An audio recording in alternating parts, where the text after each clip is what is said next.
भाई सबको राम राम। और अब हम शुरू करेंगे नेक्स्ट पार्ट। मीनिंग हमने कल पढ़ लिया था हरियाणा इकोनॉमी का। आज हम पढ़ेंगे कैरेक्टरिस्टिक्स और चैलेंजेस। तो सबसे पहले हम इंट्रोडक्शन देख लेते हैं। इंट्रोडक्शन में क्या, हरियाणा बना था 1 नवंबर 1966 में, जिसका 1.34% एरिया है इंडिया का, एरिया ऑफ द कंट्री का जो एरिया है हरियाणा का वो 1.34% है। और जो कंट्री की पॉपुलेशन का कितने परसेंट है हरियाणा में, 2.1%। ये दोनों चीज़ ध्यान रखना, सीधा पूछ लेते हैं। और अपना हरियाणा में मेटल के रोड हैं, ड्रिंकिंग वाटर हैं, विलेजेस में इलेक्ट्रिसिटी है जो 1970 में पूरी आ गई थी हरियाणा में। ये सब चीज़ें हैं। हरियाणा में गेहूँ दूसरे नंबर पे सबसे ज़्यादा होता है, राइस तीसरे नंबर पे होता है। बासमती राइस हम पूरे इंडिया में सबसे ज़्यादा एक्सपोर्ट करते हैं, ठीक है। फिर ये अपना information technology enabled services unit हैं हमारे इंडिया में। बिजनेस प्रोसेस आउटसोर्सिंग यूनिट्स हैं। ये सारी बेसिकली अपनी सारी वो कर रखी है। अपना बाउल ऑफ राइस यानी कि चावल का कटोरा किसे कहा जाता है, करनाल को कहा जाता है। ये छोटी छोटी चीज़ याद रखना। अब हरियाणा का जो है ना 50% से ज़्यादा हिस्सा NCR के अंडर मावा है, यानी कि नेशनल कैपिटल रीजन। जो कैपिटल के आसपास का एरिया है, जो NCR का एरिया है, वो 50% से ज़्यादा आवा है, लगभग 64%, 62% के आसपास, ठीक है। और अपना चंडीगढ़ इसकी कैपिटल है हरियाणा की। और 5 स्टेट और 2 UT के साथ हमारा हरियाणा मिलता है। और जिसमें 22 एडमिनिस्ट्रेटिव डिस्ट्रिक्ट हैं, 74 सब डिवीज़न हैं, 94 तहसील हैं, 154 टाउन है, शहर हैं, 6841 विलेज हैं। ये 2011 का डाटा है। और हरियाणा की पॉपुलेशन 2.54 करोड़, याद रखना, इसी आता है 2.54 करोड़। एरिया 44212 स्क्वायर किलोमीटर, ये भी डायरेक्ट आता है। ये याद रखना, ये सारी चीज़ें एक बार रिपीट करके देख लेना वीडियो। अब एक ये छोटा सा डायग्राम है, ये हम ट्राई करते हैं अच्छे से समझने की। एरिया कितना है हरियाणा का, 44212 स्क्वायर किलोमीटर। और इंडिया का कितना है, 32.87 लाख किलोमीटर स्क्वायर किलोमीटर, ठीक है। पॉपुलेशन कितनी है हरियाणा की, 2.53। 2.52 कही थी ना पहले, 2.54, तो ये 5 है तो इसका एक डिजिट यहाँ जाएगी, तो 2.54 करोड़। इंडिया की कितनी है, 121.05 करोड़, ठीक है। फिर अपनी सेक्स रेशो पर आ जाओ। सेक्स रेशो है हरियाणा की 2011 सेंसस के अकॉर्डिंग 879, यानी कि 880 से एक कम। और इंडिया की 943। अब पॉपुलेशन डेंसिटी मतलब ये एक स्क्वायर किलोमीटर की जगह है, स्क्वायर किलोमीटर की, इसमें कितने बंदे रहते हैं वो होती है पॉपुलेशन डेंसिटी। तो 543 बंदे रहते हैं और इंडिया में 382 बंदे रहते हैं। इसमें एक पर स्क्वायर किलोमीटर, एक स्क्वायर किलोमीटर में 573 बंदे रहे हैं, तो यानी कि काफ़ी ज़्यादा है। ये डायरेक्ट आता है क्वेश्चन, 573। अच्छा जी, लिटरेसी रेट, अपना साक्षरता दर हरियाणा में है 75.6, इंडिया से ज़्यादा है 74.04, 75.6। अच्छा जी, फिर आ गया अपना, और तो कोई काम की है नहीं, और कोई काम की नहीं है। ये देख लेते पर कैपिटा इनकम, यानी कि पर कैपिटा इनकम मतलब हरियाणा में एक आदमी के पास कितना पैसा है साल का। तो वो है 2019-20 के डाटा के अकॉर्डिंग 2,47,682 और इंडिया में 1,34,186। तो यानी कि इंडिया से, जो इंडिया का एवरेज है ना, उससे हरियाणा में ज़्यादा है, 247, याद रखना। और ये कांस्टेंट प्राइस पे भी है, ये 176, 199। ये लंबी लंबी टर्म्स है, तो इनको बस इतना ही ध्यान रखना आप लोग। तो बस ये एक बारी नज़र में डाल लेना अच्छे से, ठीक है। फिर हम आ जाते हैं कैरेक्टरिस्टिक्स, यानी कि विशेषताएं।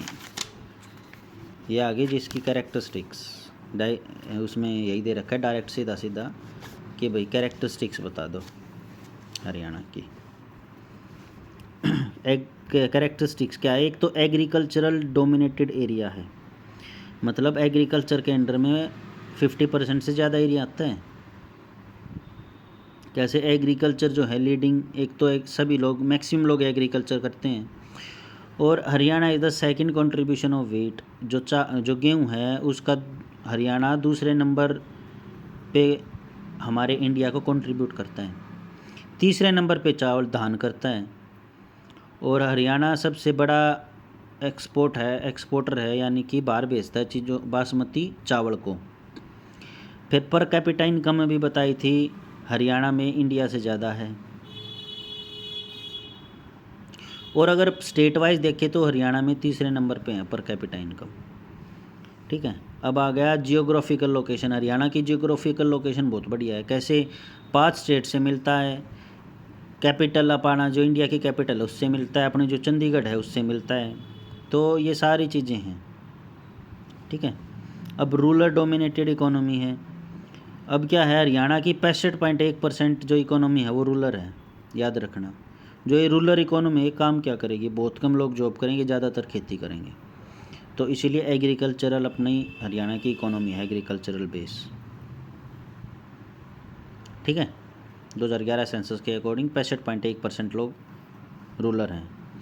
स्टेट इंफ्रास्ट्रक्चर, अब बहुत सारे नेशनल हाईवे हैं जो अपने इसमें हरियाणा तजामे हैं। NH 44, NH 48, NH 9, NH 352। Railway line है काफ़ी सारी। इलेक्ट्रिफिकेशन हमारा हो चुका था 100% 1970 में। और 91% एग्रीकल्चर लैंड जो है अपनी इरीगेटेड है, मतलब जहाँ पे खेती हो सके है वह है। ठीक है, फिर आ जाता है अपना कंडक्टिव बिजनेस इन्वायरमेंट, मतलब कि हमारे में क्या है, बिजनेस इन्वायरमेंट बहुत बढ़िया है। बहुत बढ़िया क्या है, एक तो ई गवर्नेंस है, मतलब सारा ऑनलाइन सिस्टम हुआ है। फिर एक ऑनलाइन प्लेटफॉर्म है बहुत सारे। और लॉ एंड ऑर्डर बहुत बढ़िया है हमारे स्टेट में, अब है नहीं है वो एक अलग मैटर है। ठीक है, फिर अपना जो 2022 की ईज़ ऑफ डूइंग बिजनेस आया था उसमें हरियाणा पहले नंबर पे है। India ease of doing business में 63वें नंबर पे है, ये याद रखना। ठीक है, अब सेक्स रेशो अपने हरियाणा में बहुत ज़्यादा कम है। कितनी है, 879, यानी कि 1,880, 879। और इंडिया की कितनी है, 943। देखो इंडिया की कितनी है, 943, याद रखना। इंडिया की है 943।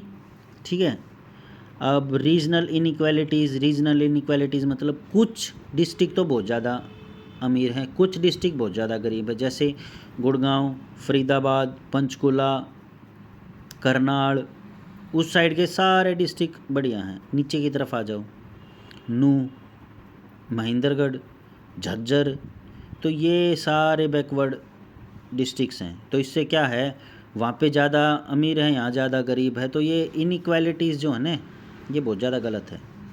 अब बैकवर्ड सोशल कस्टम, हमारी जो 65.1% पॉपुलेशन रूरल में रहती है, गांव में रहती है, तो वो क्या है, वो जब उनके कस्टम्स, उनके वो जो सोच है वो बहुत ज़्यादा पहले वाली हो चुकी है, वो अपनी सोच को बदलना ही नहीं चाहते। यानी कि बैकवर्ड कस्टम है, सोसाइटी बैकवर्ड हो चुकी है, ऑब्स्टेकल है, मतलब सोसाइटी आगे बढ़ना ही नहीं चाहती। वो न्यू का नाम तो न्यू है ठीक साम तो आगे ना बढ़ना। छुआछूत है, डिस्क्रिमिनेशन है, ये कहीं ये चूड़े हैं, ये चमार हैं, इन दौर नहीं जाना, इनके घर कम जाना है। तो ये सब चीज़ें गांव में बहुत ज़्यादा हैं। ठीक है, ये आ गया। अब चैलेंजेस देख लेते हैं। प्रॉब्लम्स का क्या, हरियाणा इकोनॉमी, ये लास्ट है। प्रॉब्लम अभी जो पढ़ाई थी उसी की प्रॉब्लम हो जाएंगी यार, कोई बड़ा खेल थोड़ी ना है। अब क्या है, एग्रीकल्चर बहुत ज़्यादा थी तो एग्रीकल्चर एक प्रॉब्लम होगी, यानी कि डिपेंडेंसी एग्रीकल्चर के ऊपर बहुत ज़्यादा होगी। कैसे, 2019-20 में एग्रीकल्चर सेक्टर की जो जीडीपी में योगदान था वो 16.6% था। और इसके कंपैरिजन में कितने बंदे इसके ऊपर डिपेंडेंट है, 56.6% है। देखो जीडीपी में तो सिर्फ 16.6 है, लेकिन बंदे कितने, 56.6। तो यार तो दिक्कत हो रही है, समझे। एक रीजनल डिस्पैरिटीज़, अभी जो पीछे बताया था वही प्रॉब्लम है, डिस्पैरिटीज़ है आपस में, छुआछूत है। अपना जो क्या कहते हैं, कुछ डिस्ट्रिक्ट बहुत ज़्यादा अमीर है, कुछ डिस्ट्रिक्ट बहुत ज़्यादा गरीब, अभी बताया था। तो ये प्रॉब्लम्स हैं। वीक इंफ्रास्ट्रक्चर हैं, पहले कहे थे 4 वो बढ़िया हैं, लेकिन अब 4 से थोड़ी ना काम चल जाएगा। नेशनल हाईवे अगर 4 चले गए तो और भी तो चीज़ें हैं। रेलवे लाइन अच्छे से नहीं बिछी हुई, हर जगह नहीं है। 1-2 डिस्ट्रिक्ट में तो रेलवे प्लेटफॉर्म ही नहीं है तो एक है बस, तो ये बहुत ज़्यादा खतरनाक है। अब अच्छे से पब्लिक फैसिलिटीज़ नहीं है गाँव की तरफ, तो ये भी बहुत ज़्यादा दिक्कत वाली बात है। अब पावर की शॉर्टेज है, बिजली 24 घंटे नहीं रहती, जिसकी वजह से गांव में प्रॉब्लम होती है। चाकी नहीं चालन पाती, गंडासा नहीं चालन पाता, तो ये सब चीज़ें प्रॉब्लम क्रिएट करती हैं। अब क्या है, सेक्स रेशो बहुत ज़्यादा कम है, ठीक है, पुअर सेक्स रेशो है, यानी कि हरियाणा में 879, यानी कि 1:880 है सेक्स रेशो, समझे। लो स्टैंडर्ड ऑफ एजुकेशन है। अब क्या है, लिटरेसी रेट यानी कि साक्षरता दर, जैसे नूह है वहाँ पे साक्षरता दर बहुत ज़्यादा कम है, गुड़गांव है, फरीदाबाद है, वहाँ साक्षरता दर बहुत ज़्यादा है, वहाँ बहुत ज़्यादा कम है। तो ये क्यों है? ये हमारी गवर्नमेंट की फेलियर है, इसीलिए है ये सोशल कस्टम है, बहुत ज़्यादा बैकवर्ड है, अनटचेबिलिटी है, डिस्क्रिमिनेट होता है, छुआछूत है, लोगों को ये डिस्क्रिमिनेट किया जाता है उसके बेसिस पे, जाति के बेसिस पे, समझे। एक है ना टेम्पर बन चुका है लोगों का कि हाँ भाई ये चूड़ा है तो ये ईसाई होगा, ये चमार है तो ईसाई होगा, ये जाट है तो ईसाई होगा, ब्राह्मण है तो ये ईसाई होगा, कहावत भी बना दी। जैसे ये कहते हैं ब्राह्मण जाट का कदे होया ही नहीं, वो बहुत ज़्यादा गलत है। ये जो कहावतें हैं ना, ये बिगाड़ती हैं लोग, ख़त्म करती हैं हमारे कस्टम्स को। हायर फिस्कल डिफिसिट, मतलब अपने जो राजकोषीय घाटा है वो बहुत ज़्यादा बढ़ा हुआ है हरियाणा के ऊपर। क्यों? क्योंकि इतनी चीज़ें चलाते हैं, जैसे सब्सिडीज़ गवर्नमेंट की बहुत ज़्यादा हैं, तो उससे क्या हो गया, घाटा बढ़ा हुआ है। वीक गवर्नेंस है, गवर्नेंस अच्छी तरह से नहीं काम करती। गवर्नेंस कैसे अच्छी तरह से काम नहीं करती?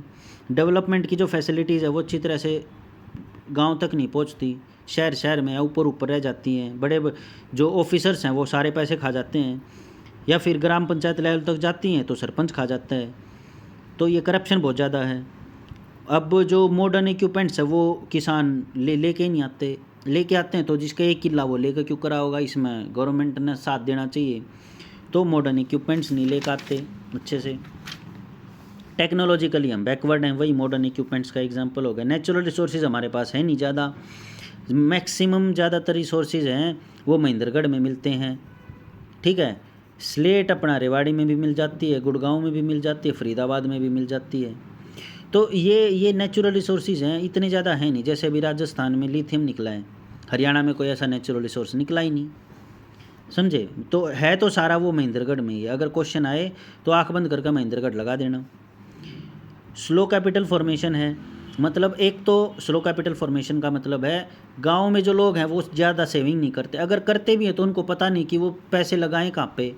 बैंक अच्छे हैं नहीं, एक ही ब्रांच होती है एक गांव में, तो वो ब्रांच अच्छा ब्याज नहीं दे पाती, तो इसलिए उनको पता ही नहीं। अब शहरों में कितने ज़्यादा खर्चे हो जाते हैं, वो लोग सेविंग नहीं कर पाते, बहुत ज़्यादा कम सेविंग कर पाते हैं, तो इसीलिए कैपिटल फॉर्मेशन बहुत ज़्यादा कम स्लो है। वीक पब्लिक सेक्टर यूनिट्स, जो पब्लिक सेक्टर यूनिट्स हैं जैसे ONGC, BHEL, तो ये है ही नहीं इतनी ज़्यादा। क्यों नहीं है? क्योंकि लाल फीता रेड जो है, मतलब ऑफिसर सड़ंगा पेच फंसा देते हैं, इसीलिए weak sector public sector units हैं। तो ये चीज़ें प्रॉब्लम्स हैं। तो एक अच्छे से नटशेल में बताएं तो एक तो सारी चीज़ों को मिला के तो हरियाणा में इकोनॉमिक और नॉन इकोनॉमिक प्रॉब्लम्स बहुत ज़्यादा हैं, उसका समाधान करना पड़ेगा, तभी हरियाणा आगे बढ़ेगा। तो ये होगा second part. So all the very best, और अच्छे से पढ़ो। पेपर शायद जून में स्टार्ट हो जाएगा मेरे अकॉर्डिंग तो। So all the very best. और पेपर 2 डेली का एक पेपर हमें हर हाल में दो, चाहे आपको आता हो चाहे ना आता हो, पेपर देना ही है, नहीं दोगे तो प्रॉब्लम हो जाएगी। चलो, ऑल द वेरी बेस्ट।